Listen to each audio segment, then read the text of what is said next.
If you think talking about mental illness is scary, imagine what happens when we don't talk about it.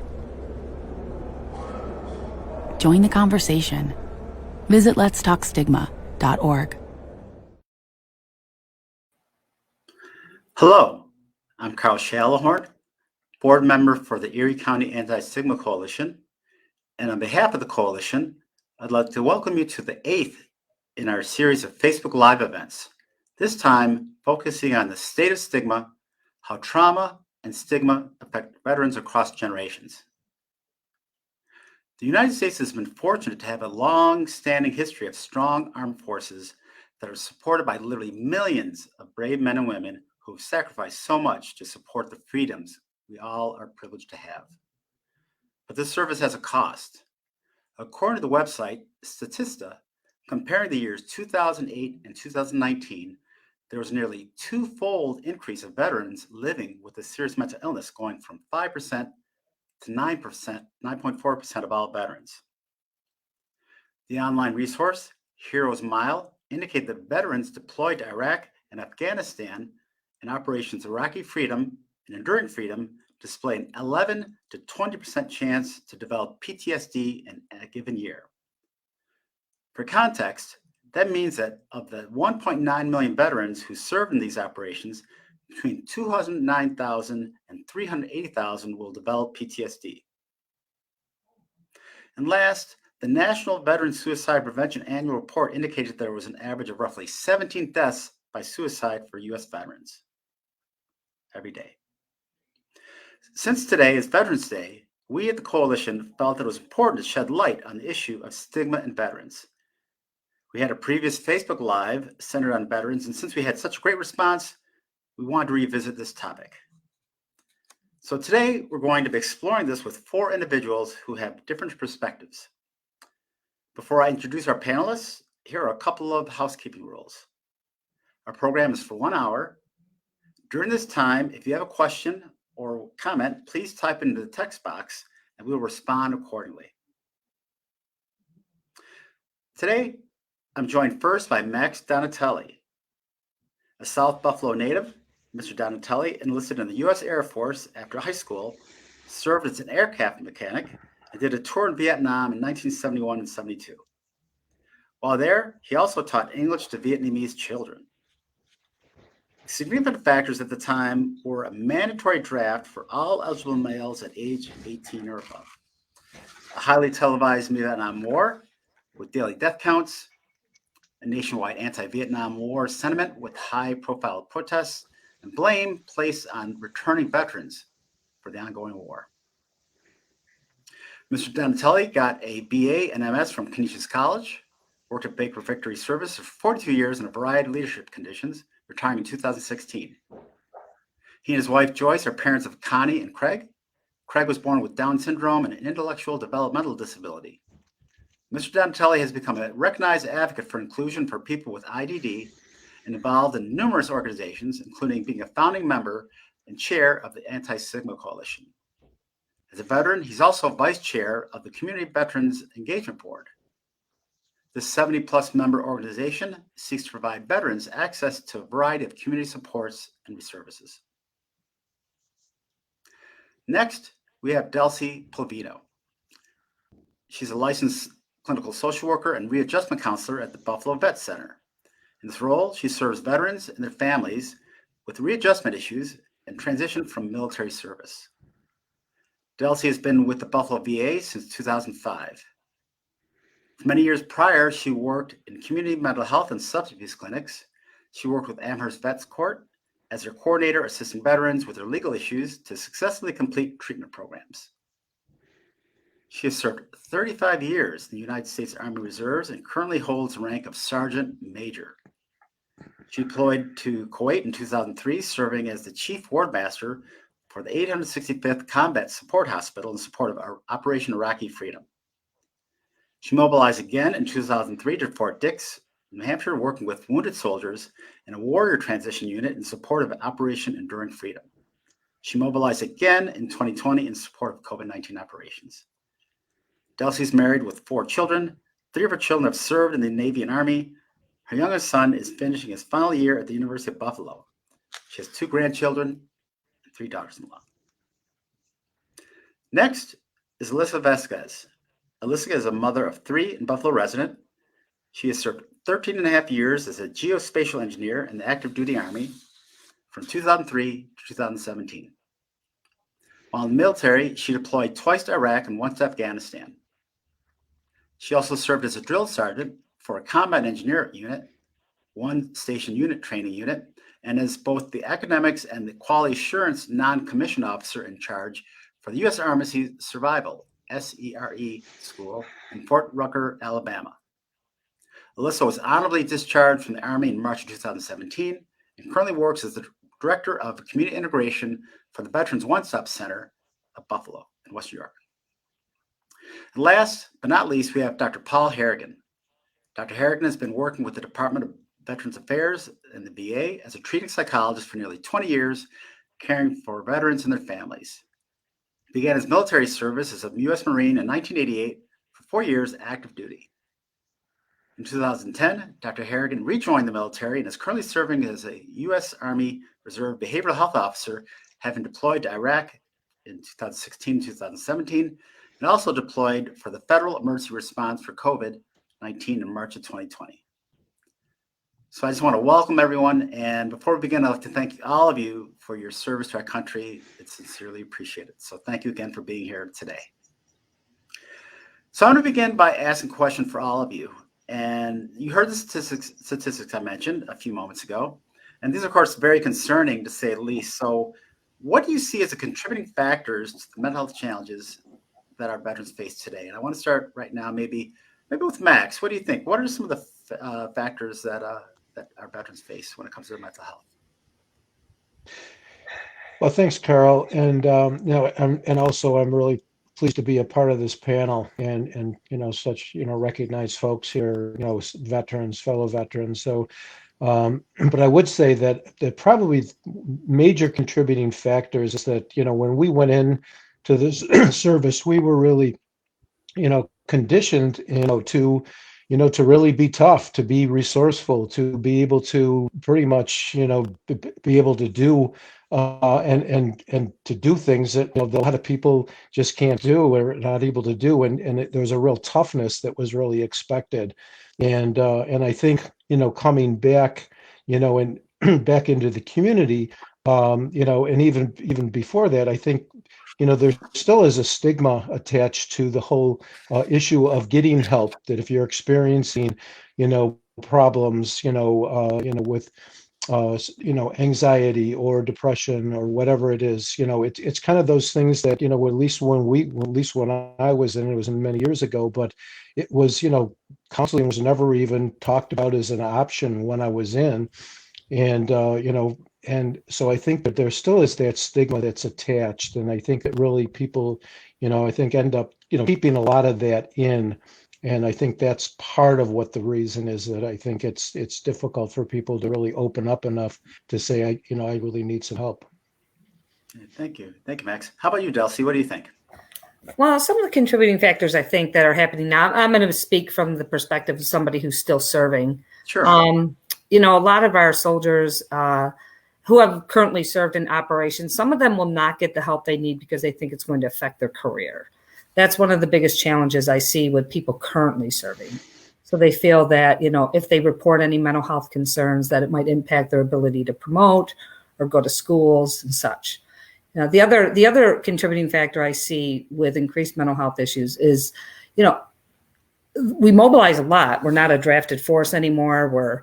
We're an all-volunteer military. So, we don't have as many individuals serving. So we see a lot of individuals serving over and over and over and deploying over and over again to operations, and they're not getting the help that they may need in between those mobilizations, which sometimes they don't want to, because they want to be able to keep doing it. That's the purpose that they have. That's how they see themselves in the world and how they see themselves serve. So those are some barriers that I see affecting their ability to come and get help, because they're thinking more about their careers. They're thinking more about what that next mission is about, as opposed to really thinking about what they need to be able to continue to function as a healthy soldier.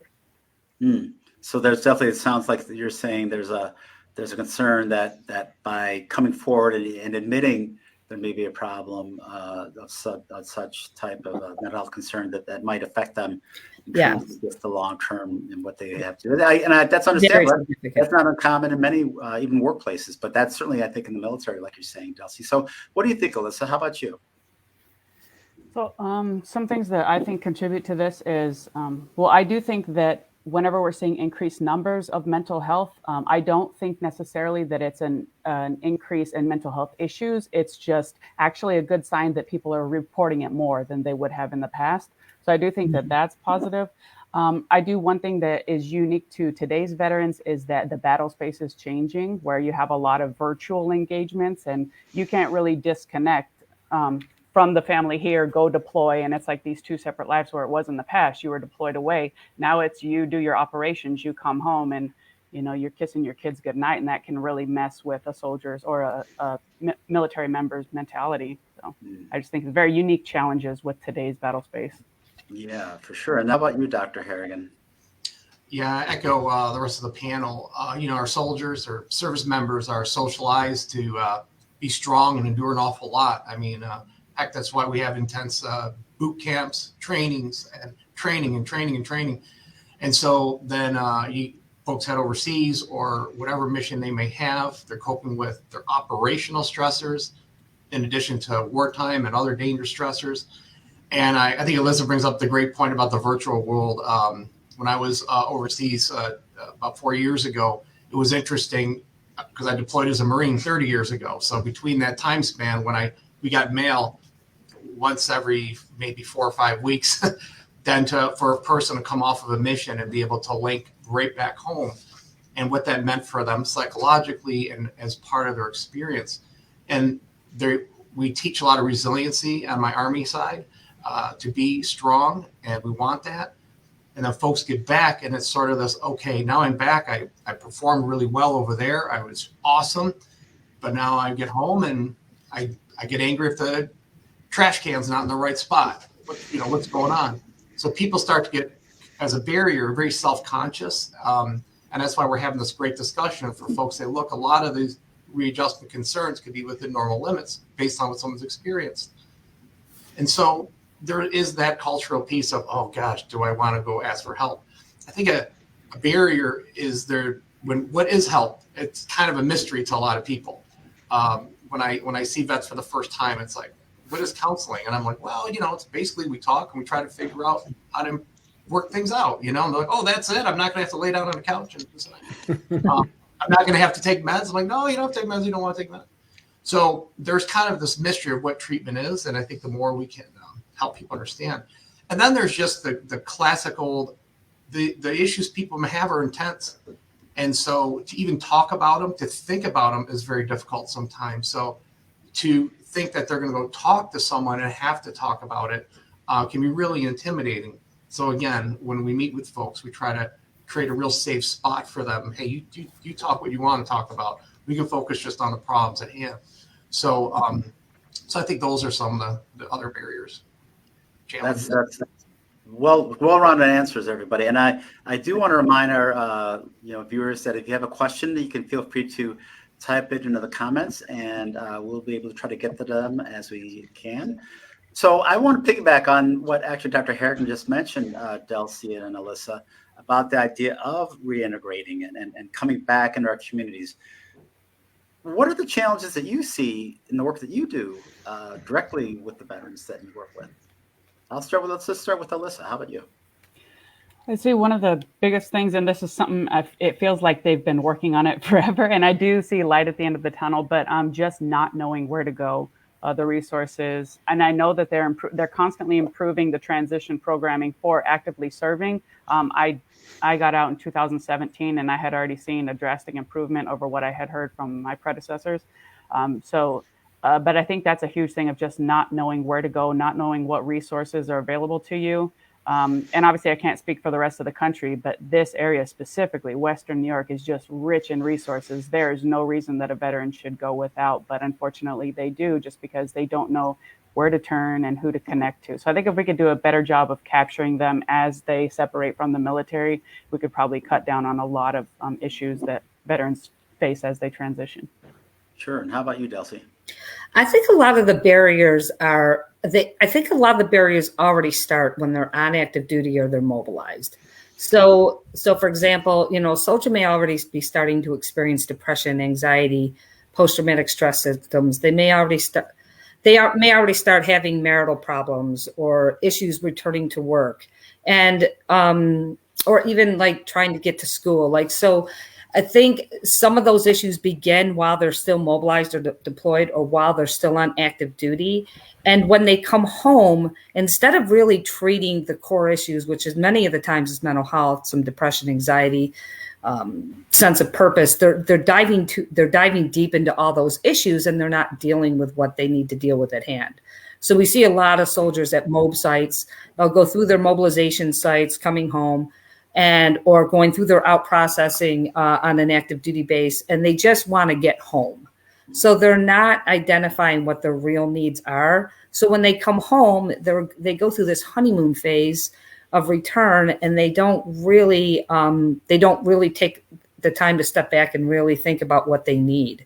And by the time they're there, there's a lot of crises already going on, and that finally brings them through our doors. But that might be 6 to 12 months later. And at that point, they're really struggling. So a lot of the barriers I see are things that already start while they're still serving, and not being able to clearly see what they need. And that's what we try to do at the vet centers, kind of help them triage that and focus on those key areas. So in other words, I also hear you saying that perhaps you don't want to wait till the fire's burning. You want to get them maybe while the embers right over right. You want to get that little first spark. Yes, and that's true with any service that relates to even mental health. We know that's you want early intervention as opposed to waiting till it's a crisis. Absolutely. Like you said. And the fact, I think, Dr. Harrigan, you made a good point. Actually, might have been Alyssa who said there's so many resources in the area that we are very well suited to help our veterans and our soldiers coming back, that I think in the end, it's just about, like I said, letting people know where they are. And we do have a slide that will be showing periodically that does give the resources, so you'll be able to see those. I do have a question that actually this came in, so I want to address this right now. Are military leaders making any statements to be supportive of veterans seeking help? So this goes with the brass. Are they making any statements that are supportive of veterans? I'll just direct that. Maybe. Okay, Dr. Harrigan, looks like you want to share. I was looking up to Delcey because I was going to share, but go ahead. No, but Delcey. I think on my Army side, I'm a behavioral health officer in the Army, and in all of our branches we do have behavioral health, and I think down somewhere in my notes for this, it gets down to the importance of leadership being welcoming of behavioral health services and encouraging behavioral health. So to the question, the training of leaders is, the official doctrine is to understand behavioral health means to recognize veterans, they're soldiers, and give them. So like today, for example, I got a message from my commander and things like that, and get help if you need it. And that's really important. When I was overseas in Iraq, I was attached to the 101st Airborne, which was a real honor, with their surgeon cell. And as I was getting situated there, a very hard-charging platoon leader came to see me, and he was very open about his mental health from his few combat deployments before, his 6th in Iraq. And he just said, "Hey, I just want to get to know you. If it's okay, I'll come and run things by you, and if it's okay, I'll send my soldiers over." I was like, "Oh, that sounds great. In fact, I'll go see them." So we developed a relationship, and those soldiers, as I knew them for my 9 months there, well, they're there for half my time, and they would get involved in a lot of how we say kinetic areas. They had that leadership supporting them out there, and I know on my VA side, and when we talk to units, and you can feel the leaders are supportive, we'll see those members coming to see us and talk with us. This idea of prevention, like you said, is so key. Get there early. In the cases where that's not the case, that's where we have a lot of trouble. And I think that's when, if we try to train leaders to get to a supportive manner. Of course, a lot of good leaders are like, hey, be strong and get through things. We get that, but also balancing it with, hey, if you need help, we want to get you to help. Delcey, how about you? What do you think?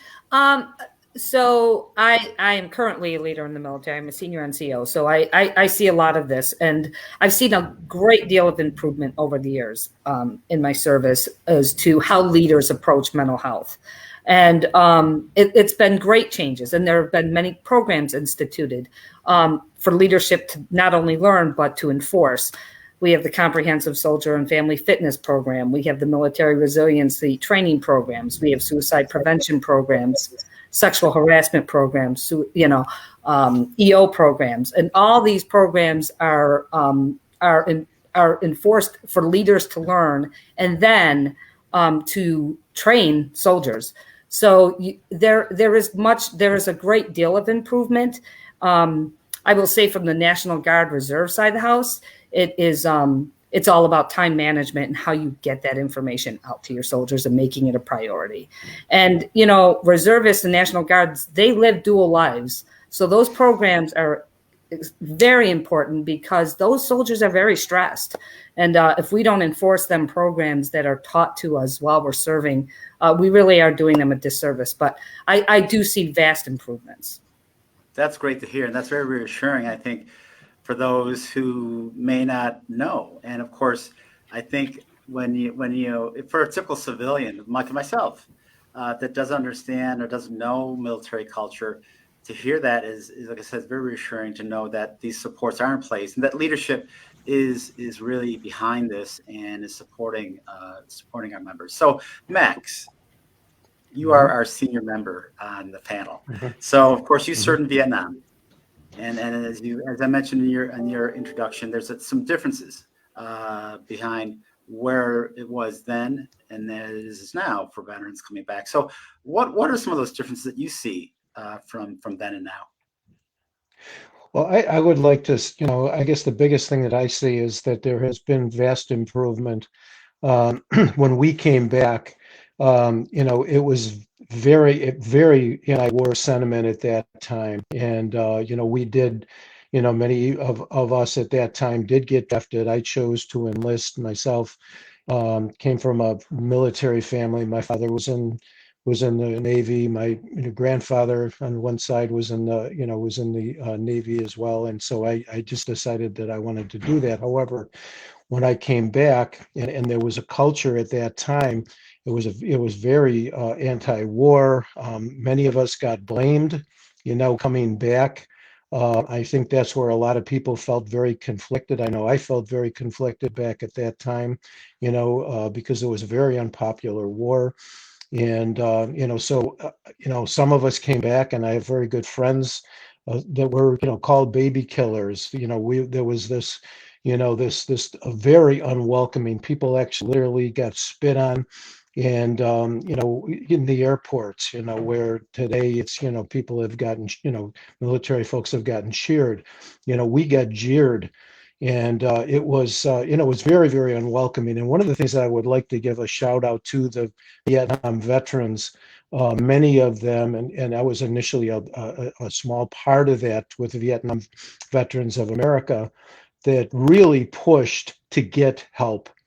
Because the leadership back at that time, and that was in the, late 60s, early 70s, the leadership was not supportive of us getting help. There was a real disconnect between us when we left the military, going into civilian life. And, many of us at that time wanted nothing to do with the government because we felt very abandoned by the government. And, when we were taking a lot of the flack for, the leadership back at that time. So, so that was a really unfortunate kind of a situation. And I, I know a lot of the Vietnam veterans really helped push to get things like the vet center, to get help with those, that got, affected by Agent Orange, which was a big thing for, back in the Vietnam folks when we were in Vietnam. So, so I think that, that I am so pleased that there's been improvement, and I'm glad to be able to be a part of, recently working with the Veterans One Stop and with the Vet Center that's a part of our Community Veterans Engagement Board, to really try to help to welcome our veterans home. When one Vietnam veteran to another Vietnam veteran, still, when we hear we're a Vietnam veteran, we still say, welcome home, because we didn't get welcomed home. We got, people kind of like, didn't want to be even known that they were a veteran back in that period of time, late 60s, early 70s, and beyond that. So that's why I think a lot of us, and I would say some of the Vietnam veterans still have some of the effects of what occurred, so many years ago. I'm so pleased to see that the government has been so much more supportive, and there have been, organizations like the Vet Center and like Veterans One Stop and Western New York Heroes and so on. Thank you, Max. That's pretty profound in terms of what you're saying there. So I do want to follow up with a question that came from one of our viewers, and I'm going to direct this to Alyssa. Are there members of, so what would you say for members of the general public? Are there things that they may say that may hinder rather than help? I know, of course, like myself, not understanding or not knowing or being a part of the military, what would you recommend that we might say that might be more helpful or that might hinder, our relationships? Just in the vein of mental health, and I'm going to keep it kind of in that area, I would just say don't assume that because they are a military member that they're like this stoic and they've got it together. Like if you feel just person to person that you need to reach out to them like, hey, are you doing all right? Like just out of concern, that's totally appropriate. So I think sometimes people get intimidated by military status and they think like, I'll never understand what they're going through, or, so that's what I just always encourage people is just, I don't really like the whole us versus them mentality. So anytime we can kind of break that away and just people to people interact with one another in an appropriate way, I think that's the best way to navigate relationships. So I think that's it. Just treating them like people and, being willing to offer a helping hand, even if you don't know what you're talking about, just, an ear to listen to what they're going through, and then know all the resources that are being brought to you, like through this, and send them to the appropriate resource after that, like maybe, hey, have you ever heard of the Vet Center before? That kind of a thing. Right. So more specifically, and I'm going to direct this question to Dr. Harrigan, because I think it has to do with Delcey's comments, but also a little bit with what Max was talking about. But as far as the struggles that have changed over time from the soldier's point of view over the decades with mental health, how they view it and how they deal with it, what have changes have you seen or have you recognized? I've been very blessed to have been working the VA about 20 years now. Knowing a lot of veterans across my lifespan, and I also read an awful lot of history and narratives from across generations from Revolution on. And so across the generations, each, depending on what's going on back home, each kind of had their own challenges. Would you know our first rebellion after the revolution was called Shays Rebellion? It was when the Revolutionary War veterans weren't getting their benefits, so they actually led a bit of a revolution about that. And things kind of worked out. So now moving on to the 20th century, I was fortunate to meet some World War I veterans in my early days, and how when they came back, it was very much how society viewed mental health. But folks would tend to go and lean into their faith communities. The American Legions were developed, and later the VFW. So they weren't clinical settings, but these were places where people could go and kind of talk and get that sense of connectedness, that they weren't so alone. We'll never know how many veteran suicides, this is going through World War II to Korea. Around those times, there was the stats were 33% of the casualties off the line in World War II were psychological. So it became more recognized, but still, folks relied on their communities, their families, and ways to sort of manage. Now, a big part of this management is avoidance. Don't think about it. Don't talk about it. And I want to talk to a lot of the older generations. That's what they tended to do unless they were able to find someone they could talk to. Then, of course, coming, the Persian Gulf, obviously Vietnam. God bless you, Max, the Vietnam veterans. I say it every day, and I'll say it till I'm in the grave. We have so many services due to the blood, sweat, and tears of this very honored generation. They were the ones who led the way when PTSD became an official diagnosis in 1980. These very young veterans who were coping with their own things really led the charge for all veterans to get help. But still, they were told by society to not talk. Would you believe at my clinic, where I do some clinic time in Niagara Falls, I work in primary care mental health in the VA. So if you have primary care at the VA, you can talk to behavioral health. Would you know how many first-time Vietnam veterans are coming to talk to me? Because they were told for years not to talk about it. They were blamed, sadly. And so they just kind of found ways to stuff it. In fact, this even going back a few years ago with even later in life World War II veterans, what they were coping with, many of them towards the end of life started thinking a lot more about their experiences and what is waiting for them in the afterlife. So I think when we're looking at what our folks have been dealing with across time, a lot of very similar issues, and then how we are here on the receiving end, the health, of course, has improved dramatically. So speaking of which, and I know I want to direct this back to you, Dr. Harrigan, I'm going to stay with you. So as far as just overall effects of mental health, but also the families, we haven't talked much about the families. So what about the effects of the families? Do you do work with families? I think in one of the questions I'm seeing in the chat box, people are saying, like, how do we talk to people? I think for families, we love you. We appreciate you. The loved ones, because the friends mean an awful lot.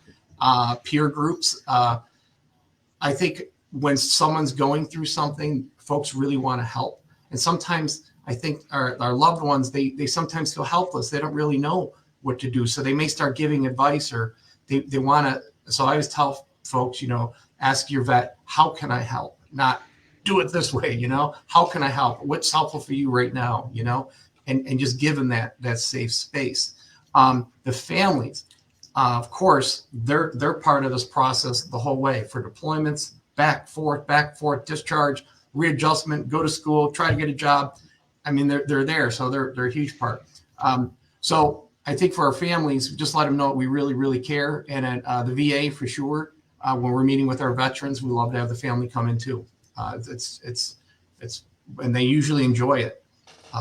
For many years, I've talked to maybe our Vietnam vet wives, who I think are just very special people, and husbands as well, where there was nothing in how they figured out ways to help when they weren't even allowed to talk about it.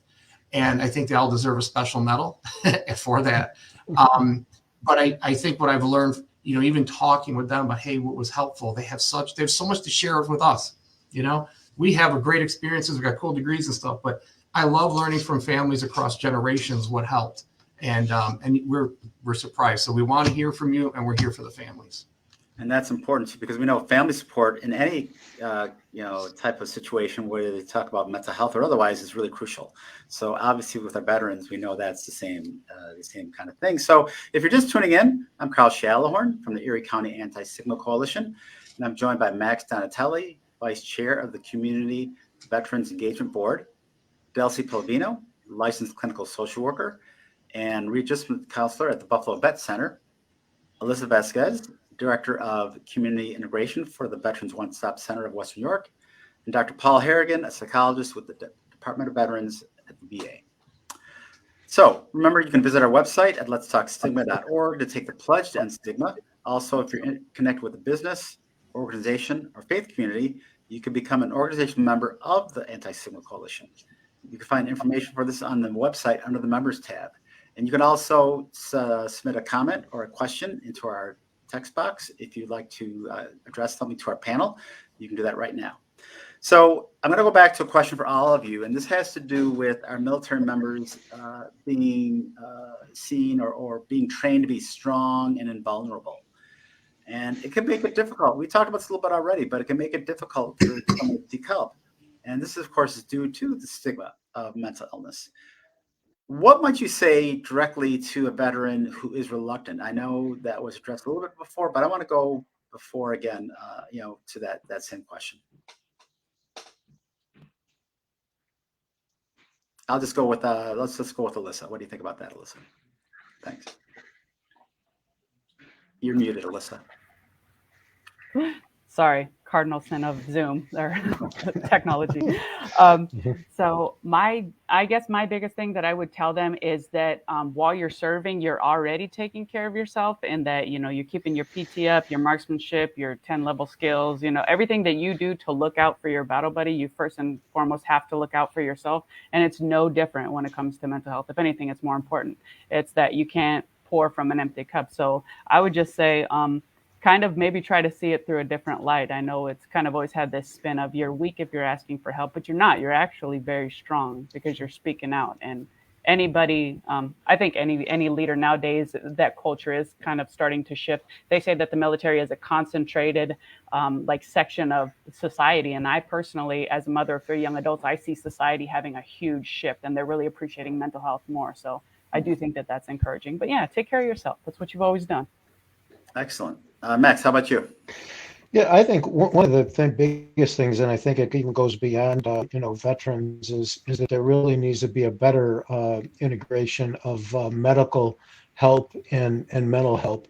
Having medical, when somebody goes for their physicals and under medical health, that there really should be a better way to have mental health be a part of that umbrella. Because I don't see it, it's almost like, that it's totally separate, that if you have a medical issue, you have a broken arm, people, is certainly going to go get that broken arm fixed. But if you got something that's going on, with your mental health, it's almost like, well, you go over there. It's too separate, and it really should be under the same umbrella. And I think that's something that I think would really help a lot if it was, really seen as, because it's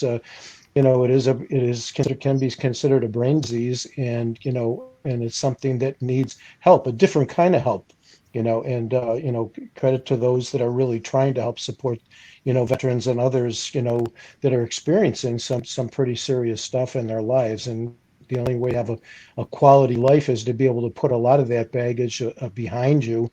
And that's, and that's getting the help that you need. And it does take strength, like what was being said. Thank you. Delcey, how about you? From my experience, it's not so much it's not so much the leaders not encouraging self-help and getting help and trying to help their soldiers find help.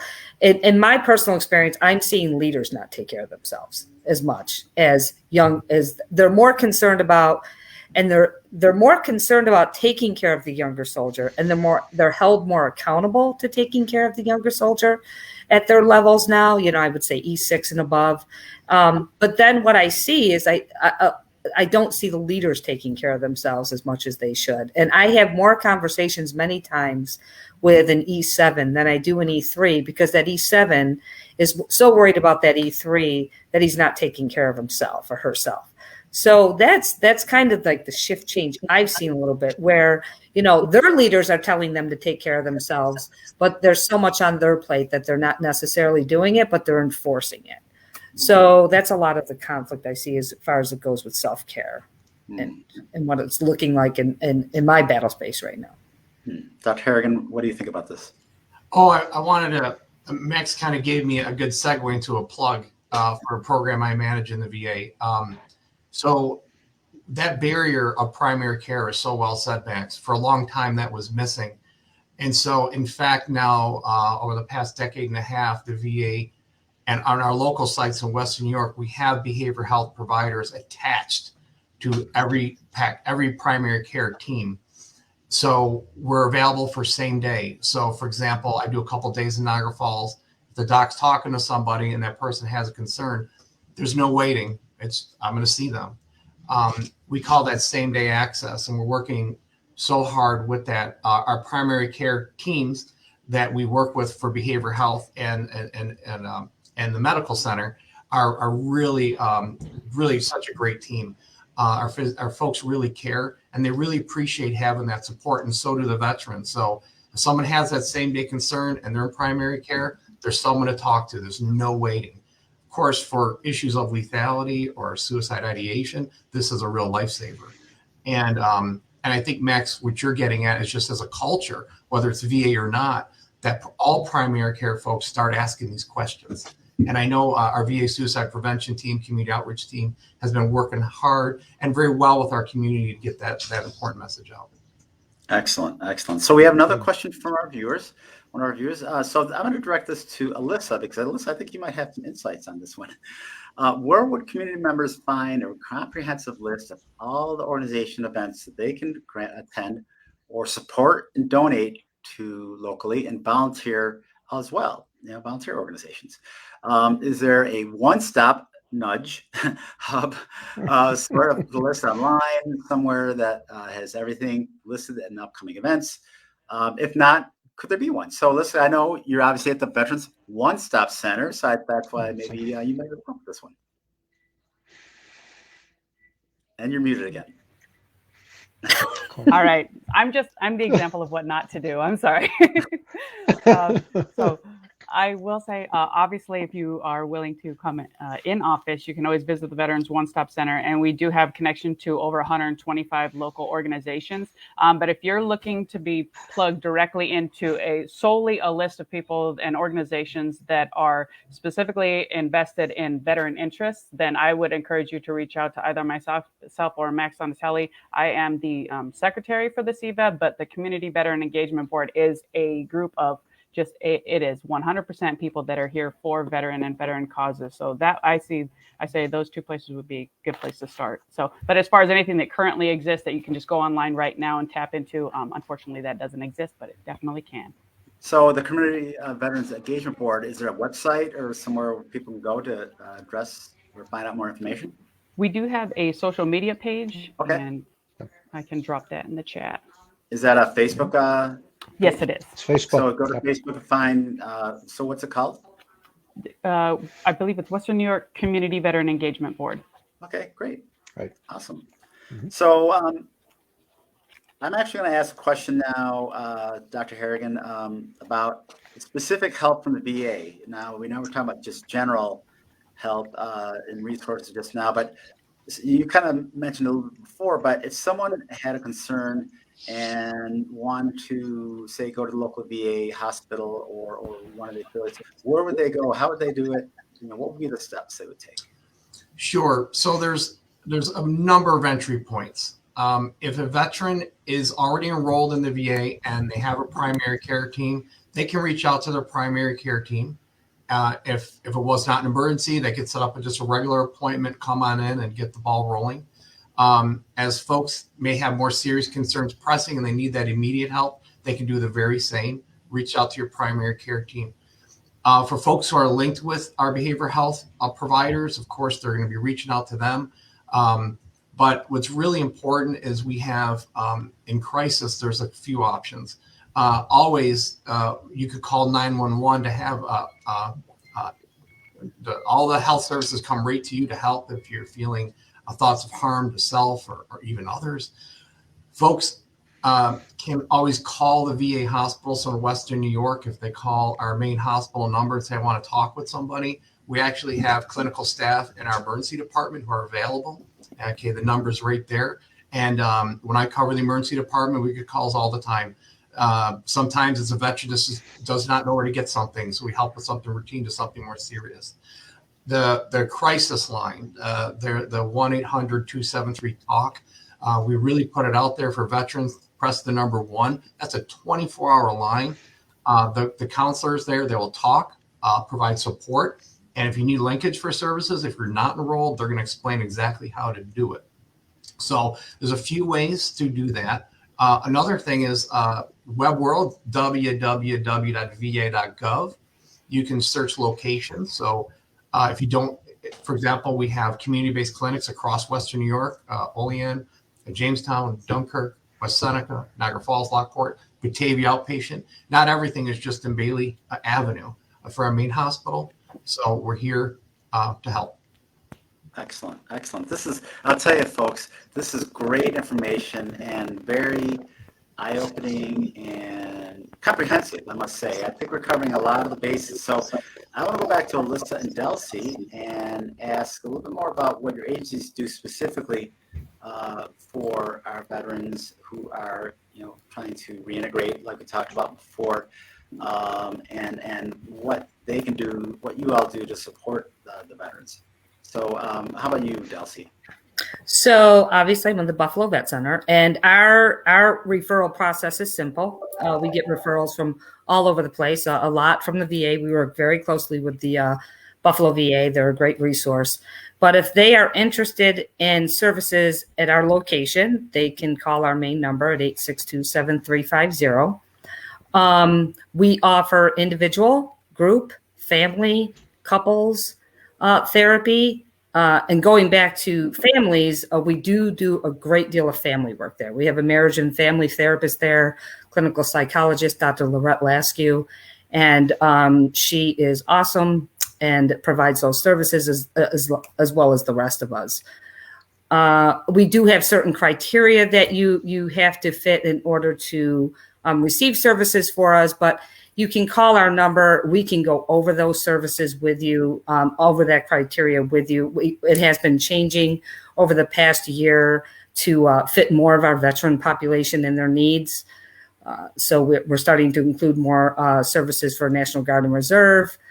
We're starting to see more of our drone mission crew members. So we're expanding, which is great. We have several staff on. And all you have to do is call that number, and we will reach out to you within 24 to 48 hours to see what your needs are and try to fit you in. If we can't meet your needs, we're definitely going to work with an agency that can help that veteran in what they're calling and what their needs are. So excellent. Alyssa, what would you say about the Vet Center, One Stop Center? So what we do is, first and foremost, we know our limits. So whenever it comes to anything that requires any kind of clinical intervention or professional mental health help, we don't do any of that in-house. We always refer directly to the experts. So if they do qualify for vet center assistance, we'll send them there. Same thing as Delcey was alluding to at the end, where if we can't help you, we're going to send you to the appropriate person. We'll always leave you with an answer and a place to go. But where we make our money when it comes to mental health and helping veterans readjust is we have an amazing peer support program. We have programming that's specific for caregivers, women, veterans specific, because a lot of times women don't feel comfortable if they're not around just women. So we definitely are mindful of that. We have family specific programming, which is important because the veteran never just serves by themselves. The family is definitely along for the ride, so to speak. So that's what we offer more than any actual mental health assistance and clinical help. We don't cross that line. We're here for peer support. We can offer one-on-one if you want to go grab a coffee with one of our peer support team. You don't feel comfortable going to an actual group event. Wherever you need us to meet you, that's where we'll be. So. That's great. So I want to piggyback on that with a question from one of our viewers regarding peer programs, but more specifically for older, veterans to engage with younger military members. Do you have anything like that at the One Stop Center? Yes, so we do have, for example, we just had last night a dinner that was specifically for Vietnam veterans. So we do have certain targeted demographics or age range. We try to get everybody just in there talking to one another because we find that the older and the younger veterans really click and when they start sharing their stories and their unique experiences. But we do definitely have something for every generation. That's terrific. So I want to ask Max, I'm going to actually leave this last question to you. As someone who's had a very long career and you have a very variety of capacities over a long, fruitful career, what self-care tips would you give? Because I know you take good care of yourself. What would you say that you do? Well, I think one is to make sure that you're taking care of yourself, as was mentioned, and I think everybody's got their own thing that really helps them. I think, one of the things I like, and Karl, this is I'm a runner. I just ran the the Veterans 5K with the Alyssa's program sponsored last Saturday. I did my time in under 40 minutes, so I was happy with that. But I did the 5K. But I mean, everybody's got their own thing. But I think the other thing is just being able to to reach out. I mean, actually, I got re-engaged with the VA a very short time ago, actually. And and that was actually through somebody I got to know through the Veterans uh, engagement board. Was with Patrick Welsh, who's was on one of our previous Facebook lives. He told me about how good the VA was now, and and all this, and he says, "You gotten tested for Agent Orange?" And I mean, this is only like about 5 or 6 years ago. And I said, no, I hadn't gotten tested, and but sometimes it's kind of veteran to veteran that people will kind of re-engage, and so now I go for regular checkups once a year, and just to keep myself current.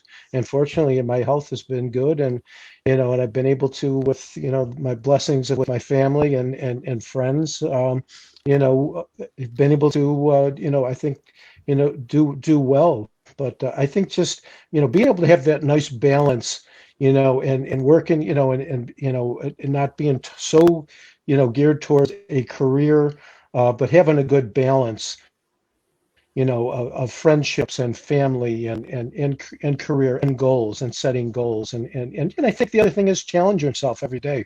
I'm challenged myself, usually kind of like being behind the scenes in some of these things. And, I said, well, this time I'm going to get out of my comfort zone and I'm going to do a Facebook Live. So, so here I am.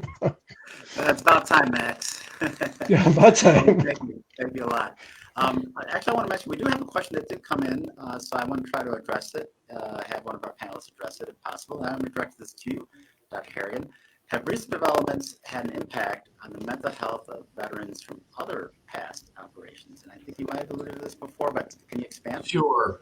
I imagine they may be, whenever something's happening in the media and it's getting a lot of attention, whether it's a new conflict or whatever's happening, veterans of all generations and or those who understand the veterans can have and will have an emotional reaction. And the main thing is to be safe with that. And recently, with the situation with the withdrawal from Afghanistan, the loss of lives of those Marines and other soldiers really had a big impact on our vet community. For example, our primary care teams are getting a lot more calls, but fortunately, we were there for them. I did see a lot of veterans reaching out to each other to support around that. So when this was our most recent incident, so I think as we're going forward and helping people, whatever may come down our way, and as it's played out in the media with social media and all these things, being there for each other is really important. Excellent. So we are now going to wrap up with our final comments. So I'm going to allow each of the panelists to take a moment to give some concluding statements about what we discussed today and any last minute, I guess you could say, things that might not have been said that you'd like to share. So let's start with Alyssa. How would you like to begin and maybe give some concluding comments? So first and foremost, I just want to thank Karl and Mike and everybody that participated on this. And for everybody that's watching too, I just think these discussions, this is what we just need to continue to do, is just continue to talk through this stuff. And for anybody that's watching, I firmly believe every single one of us has this little internal compass that points us towards what feels right. And if you're sitting here and you're thinking, hey, I think I might need to reach out to somebody, or anything that we're saying resonates with a part of you, please, please, please don't be afraid.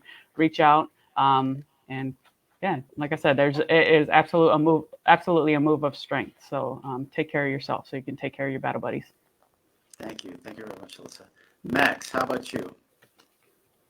I would just, I guess kind of reiterate, what a lot of has been said already, that it's so important for you to be able to, if you do need help, that, to feel free. There is a lot of really good services and good people in this in the Western New York area. And, it just, the door is open, walk in if you need the help and or if you know somebody that needs the help, a family member, a friend, please kind of help point them in the direction. There are definitely some great services here, and there's a lot of people that really care.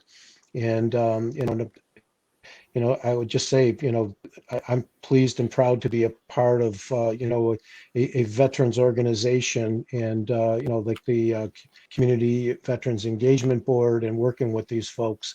It's been a real eye opener for me, and I'm just kind of wanting to give back and help, volunteer to help support our veterans because you deserve it.